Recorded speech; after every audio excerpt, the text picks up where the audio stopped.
So, hello Hey, everybody, and I'm here with Karen Taylor, who is a grief transition coach. Is that correct?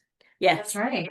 And we're going to find out more about Karen, what her background is, what a grief transition coach actually is, and what she does, so that we can understand that. So, welcome, Karen.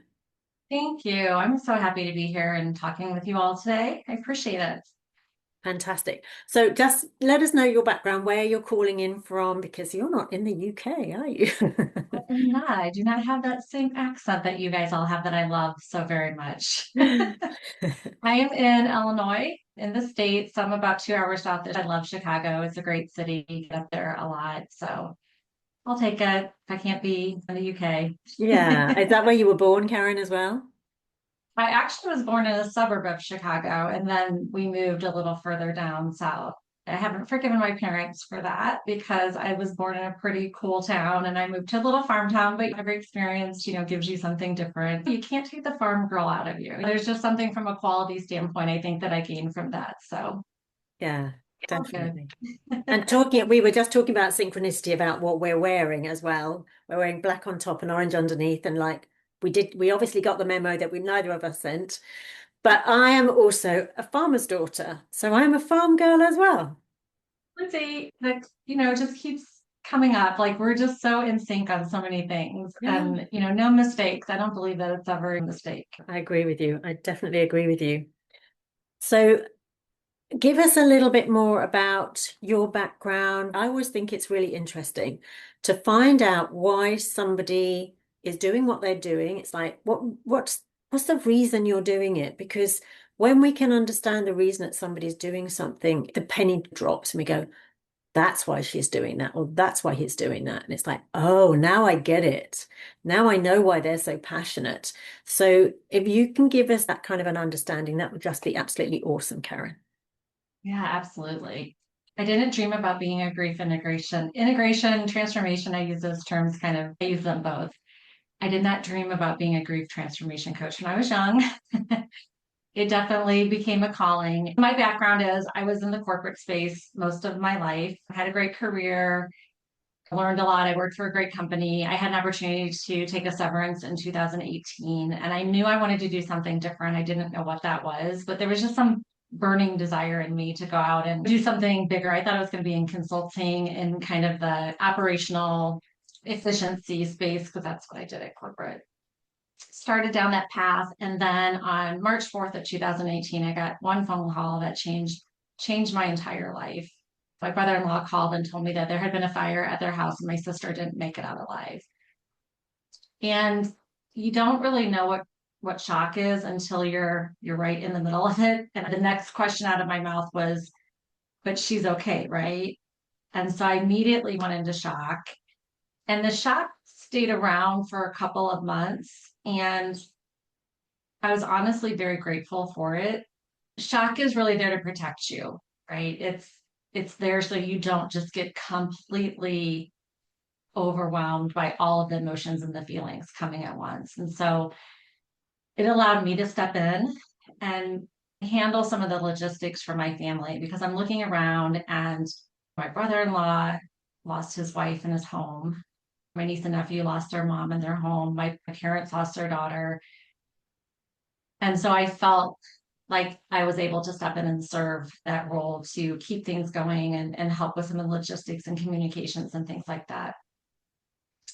It started to wear off a couple of months after, and grief is such an interesting and complex experience. Anybody that's lost knows you get a lot of support right after the loss. And then when it really hits is kind of when everyone goes back to their lives, as people do. And I remember that feeling of just feeling like, where is everybody? And and what am I supposed to do now? So I started to try to figure it out. I'm a researcher at heart, so I started to just research. I've never had to deal with a loss of this magnitude.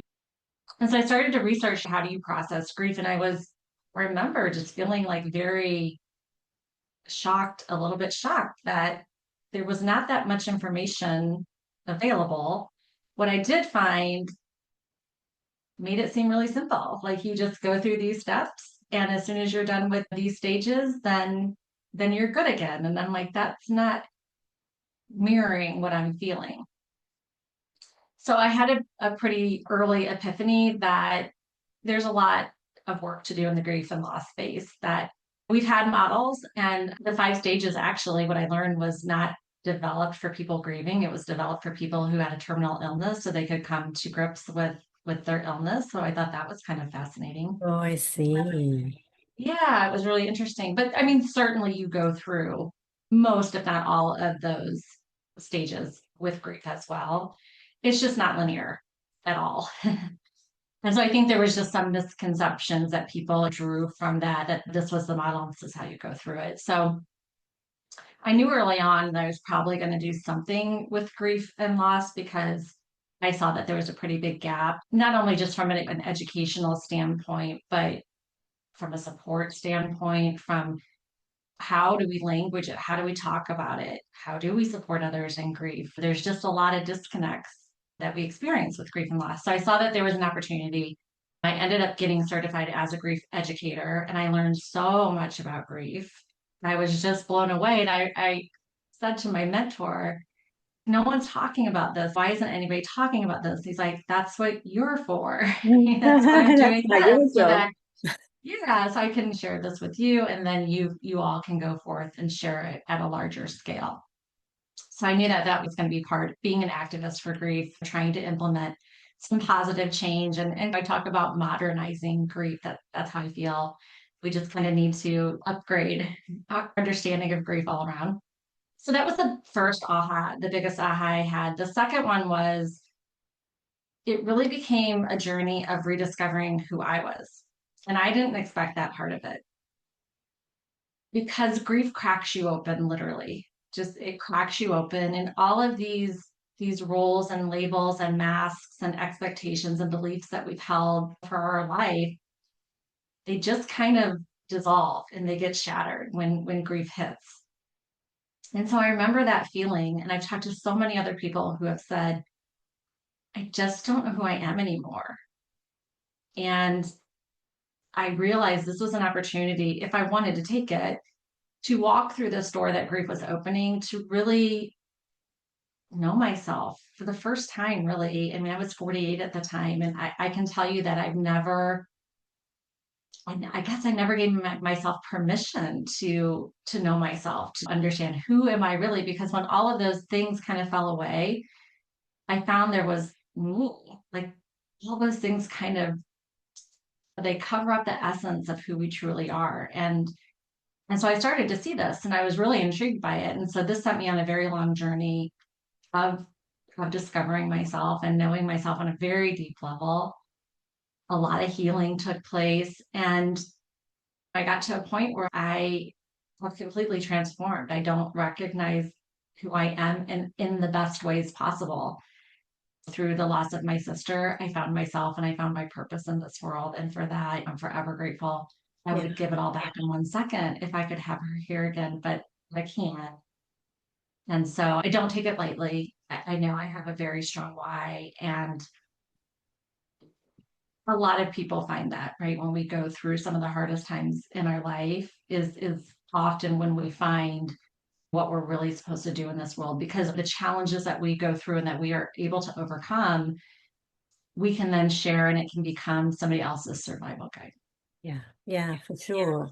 And discovering the kind of the gem within that grief is amazing, and discovering yourself, like you say, and you're you're blossoming from there because of whatever you've lost, whether that's a sister, whether it's a partner, whether it's a thing, whether it's a job, because it's not just about a person. It can be about a place that you miss, right? And understanding that it's still you, but you can find more of you after the event. And I'm sure everybody on here can relate to that, because everybody will have lost something or someone in their life.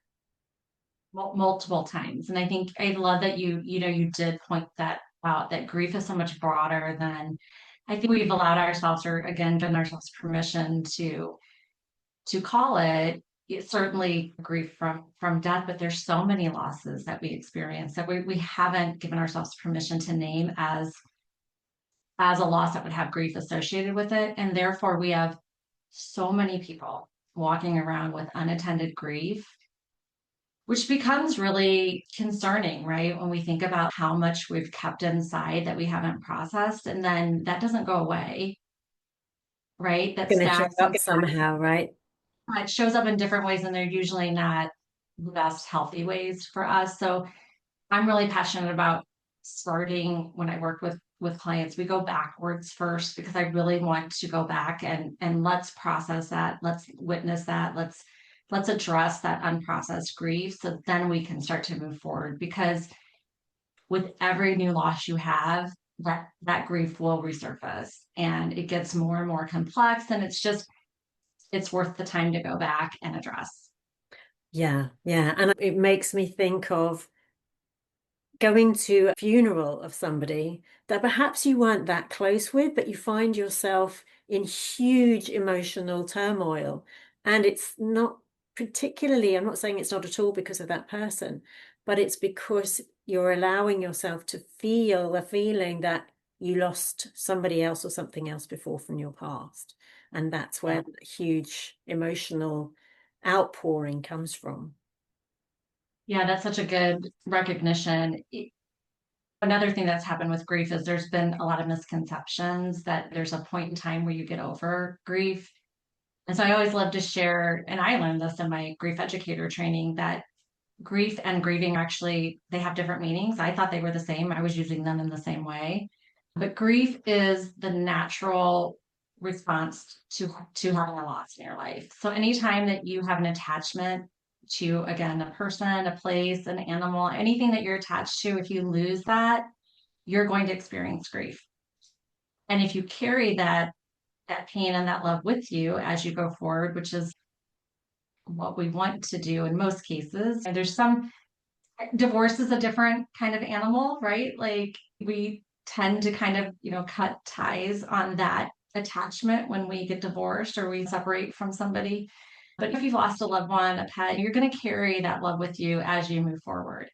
And therefore the grief doesn't end because the love doesn't end. And it's the grief that just comes in the waves. It's the random Tuesday when you're just going about your business and all of a sudden it just hits. It doesn't ask for permission.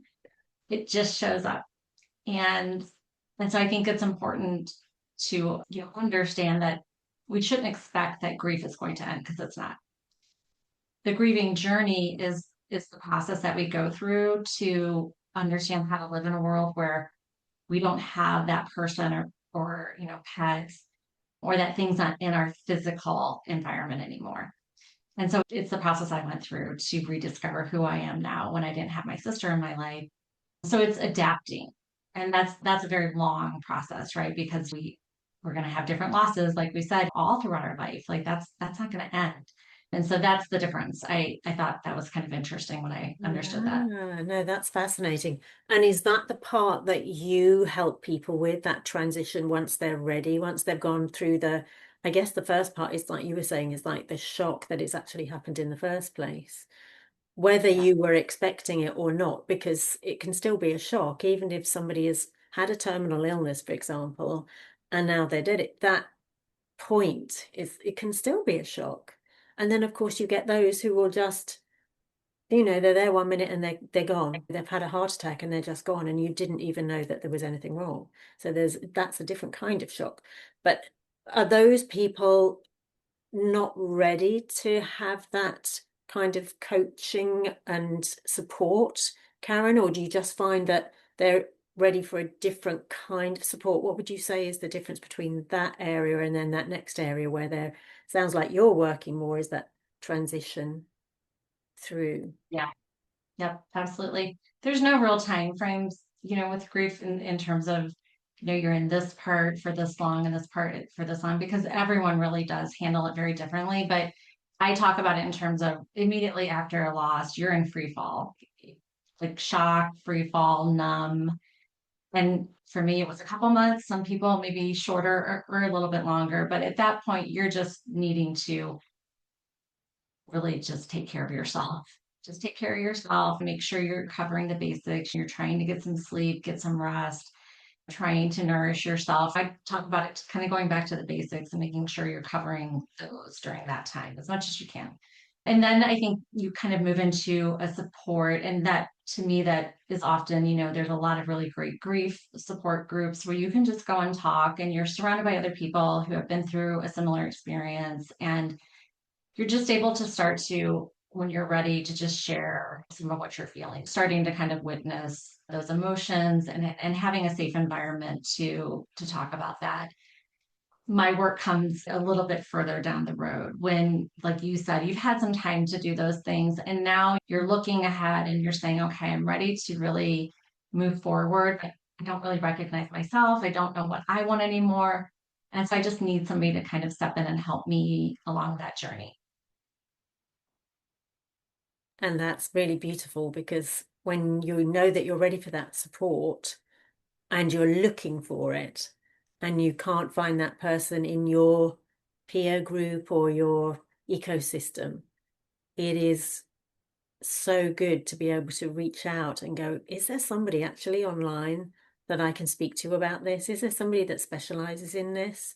And when they can find you and reach out to you, and you presumably have that first conversation, that must be such a relief for somebody to find that, oh my goodness, there's actually somebody who can support me through this, that can help me understand who I am now and how do I move through life. And just very recently, I've had a loss in my life, which is my uncle. I think I spoke to you about it. And his wife, just looked at me after he had died and she just said, this is the rest of my life. And she wasn't happy about it. She was like, oh no, not this is the rest of my life. It was, this is the rest of my life. It's like, I now have to live the rest of my life without my partner, without my friend, without this person that I just, we had our ups and downs and it wasn't plain sailing, but we really understood each other and they had a beautiful long marriage. And she'd already lost a son. So it has just hit her very hard. And that we had the funeral a couple of weeks ago, week and a half ago. And I just thought, oh my goodness, it is the rest of your life. And you still can live the rest of your life. And at some point, I know she'll be ready to hear from somebody like yourself, Karen, that can go, okay, let's just talk this through. So tell us what kind of processes, if you can, that you go through to help somebody to find themselves again. Just to give our audience some kind of an idea of what that might look like if they know somebody or if they themselves need someone like yourself. Yeah, absolutely. So I lean on the dual process model for grief, where we oscillate between doing the grief work and then intentionally giving ourselves a break from it and focusing on kind of reacclimating with life and really what do we want life to look like. If we don't do that intentionally, sometimes it looks like, because everything's right, there's opposites in everything, there's polarity in everything that we experience in life. So if we don't address, if we just stay in the sadness of it, right, and we don't allow ourselves to take a break from that and start to figure out, how do we re-engage with life, then that's where complex grief can happen and people can get stuck. And, certainly we see a lot of people that fall into that space, unfortunately.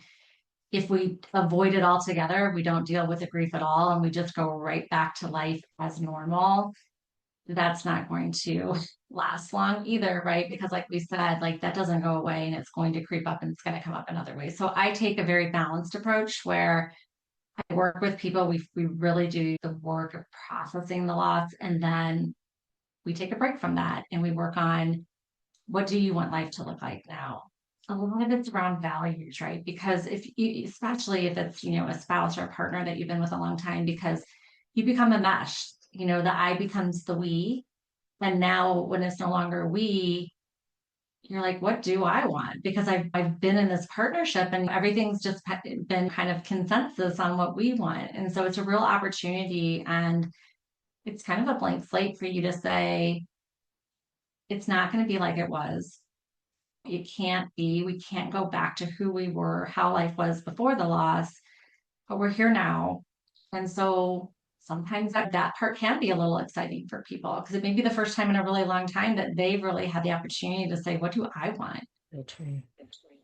So we do a lot of value elicitation and really, drawing out your values and identity work. So much of it's identity work because again, we have all these roles and labels that we've taken on throughout our whole life. And I remember the day in the States we have on Facebook. I don't know if you guys see this in the UK, but there's all these days, National Daughter's Day or National Son's Day. I always forget them. People post pictures, and I'm like, you guys are gonna have to trust that I love my kids because I cannot remember all these made up days. But there was a National Siblings Day, and I remember it hit me, and I'm like, oh, I'm not a sister anymore. And that was a real blow to my identity that I've carried my whole life. And so I had to do a lot of work around that. What I work with people on and what it really helped me, this may be one of the things that helped me the most in my grief processing is understanding that I don't have my sister here anymore, but I still have people in my life bring me sisterhood. And Oh, that was a huge, huge aha because so much of what we feel with grief is we've lost a person or a pet, but what the void is really is how they made us feel. Because everybody makes us feel a certain way, right? So I lost my dad this past September, and my dad and I had this really fun relationship. Like we bantered back and forth, like we followed sports together, we bet on sports together. He brought out this side of me that I don't experience with anybody else. And so when I lost my dad, that I was feeling that void because he he brought out something in me that only he did. And so I recognize that. I'm like, okay, I just need to not replace him. Nobody's replaceable, but I need to find the other people in my life that are going to be able to bring me that because it brought me joy, and I'm smiling now when I talk about it because that was just my dad. We just had so much fun. And sometimes that's going to be you that's going to fill that. But oftentimes it will be other people. And I think that has been such a game changer that we're always going to miss them. The love doesn't go away.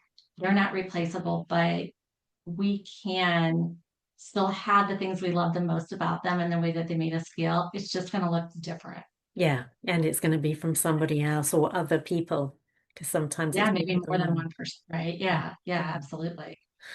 Oh, yeah, I can see why that would be a real aha moment and something that really, really helped you because it's that, oh, but we always did that together and that always made me feel connected or loved or like you say, gave me joy or we laughed out loud all the time and they really understood me. And then it's like, okay, well, I can't bring them back. I want to bring them back, but I can't.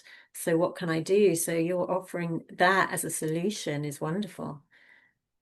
Yeah. Yeah, it was really, again, like these things. Yeah, I had to kind of go find them all, right? Like, and again, I'm a researcher. This is kind of what I love to do. But when I looked back at, my journey in healing and processing, I didn't understand at the time that the universe was just sending me on this journey because I was supposed to teach it. I didn't know that at the time. Some things were, it's like, okay, that's good to know, but some things just made this huge shift. And I started identifying what those were. So when I look back, I saw this process, and I'm a process person. So I saw clearly the things that really made the biggest difference. And I'm like, this is what I'm supposed to bring forward to people. It's not like there's just one blanket way that everybody's going to experience it, but there are key milestones, key, experiences that we go through that can make some really big shifts and allow us to grieve with more love than pain. Beautiful. And so generally, because I get that, it's actually, I think, with any coaching process, if you're a good coach, then you coach your system, your way of doing something around that person. It's not that it's a straight path and you're going to follow that path because I say so. It's like, Where do we need to go? We want to start here and we want to get to here, and you work that out. It's like what I call is the bookends. It's like we're starting at this bookend and it can go like this, right? But this is the bookend we want to get to. And so if you can be flexible as a coach around and individualize it around the person, the coachee, if you like, then it's going to be so much an experience that they can take on more, because if it comes from them, then it's real. I always feel that as a coach. It's like, what is the way that you want to go rather than me telling you the way? It's, I need to hear what you want to do, and then we go that way. And then it's like, that's definitely the right way for them to go. And I think you were also saying at the beginning, there was that 5-step process that you found at the beginning, but it's not, you have to do it in this order. They come up at different times. So let's just, it's almost dancing in the moment. Like my next dancer, I have to dance in the moment, right? So it's dancing in that moment of, where is this person at? What are they feeling? Are they in shock? Are they in denial? They're ready, I know. And what is their loss that we are coping with, right? So Yeah, that's that's such the a beautiful beautiful way. thing. You Yeah. articulated that 100% better than I was, but that's exactly it. You meet people where they are. But I always tell people that, there's processes, I always call them processes, but there's experiences that you're going to want to go through as you're processing your grief. Like grief, all grief has to be witnessed. Our grief has to be witnessed. That's kind of like number one. We have to allow ourselves to feel our feelings and emotions and not just the surface level ones. We've been kind of conditioned to keep everything surface level, but we go deeper because it's in the nuanced feelings that you really understand what's going on. And if we keep things high level, then we miss really the alert that our body's telling us that, hey, there's something here you need to look at. But we need to understand and name what those emotions and feelings are. 99% of the work that we do with grief is around shame and guilt. There's so much shame and guilt that we carry. And some of it is the woulda, shoulda, couldas, and that's just our brain trying to process what's going on. There's a really good book called Your Grieving Brain that just blew my mind because it helped me so much understand what our brain is going through. And I think if people understood what's going on in your brain, people would give a lot more grace to those grieving, that this isn't something you get over. This isn't something you should be over by now. Your brain's having to completely rewire and map its entire operating system. It takes a Mm, while. wow.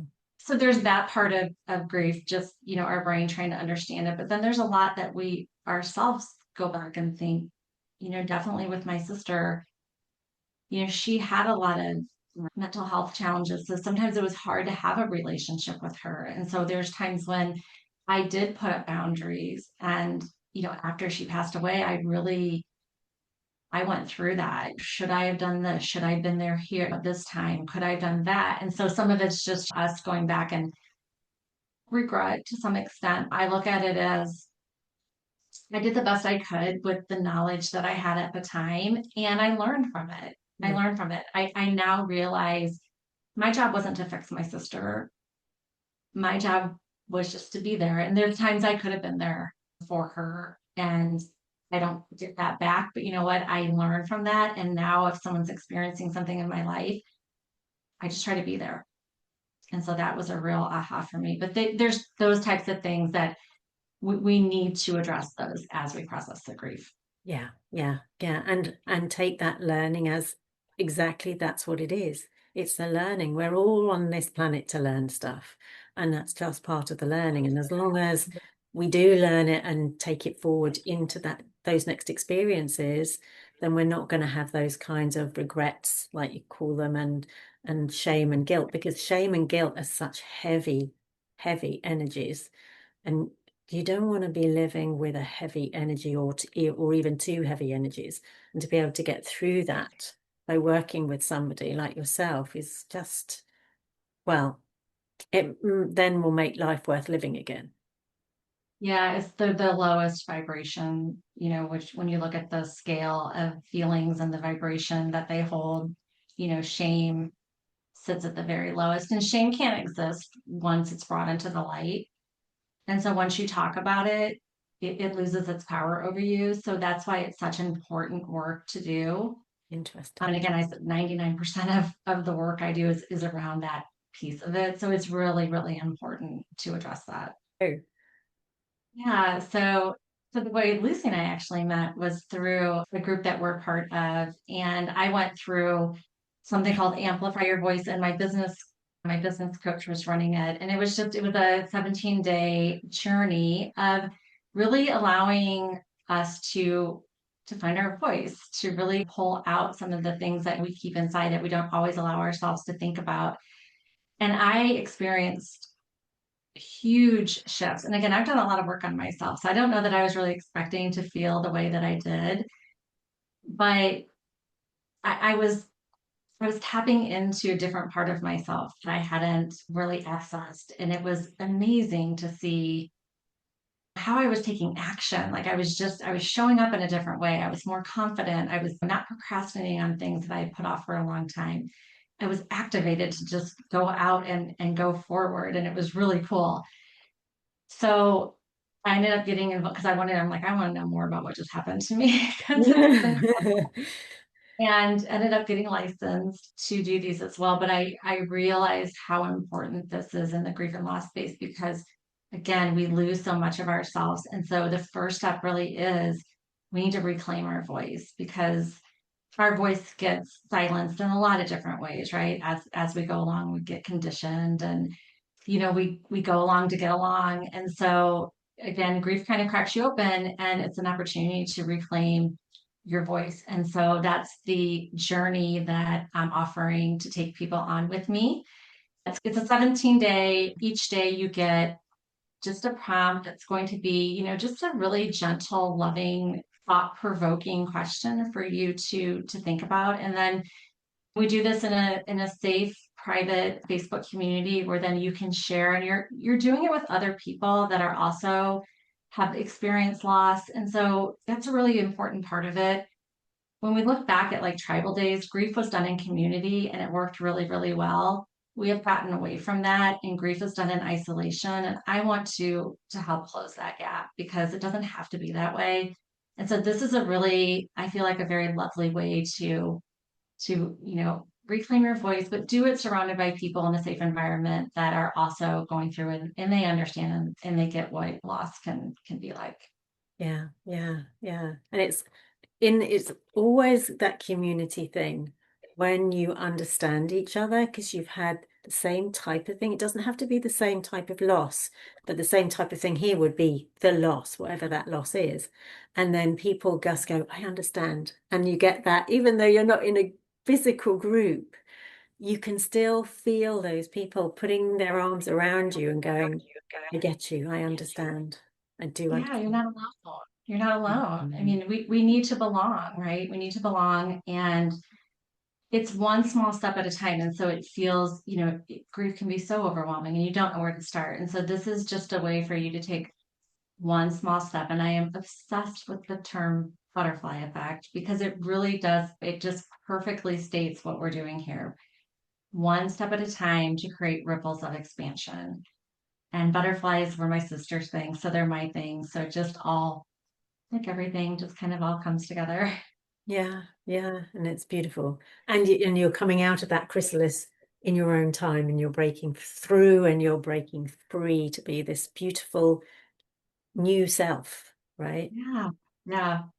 Fantastic. Yep. So if anybody wants to reach out to you, what do they just need to connect with you on Facebook, Karen, and send you a direct message to find out more about that?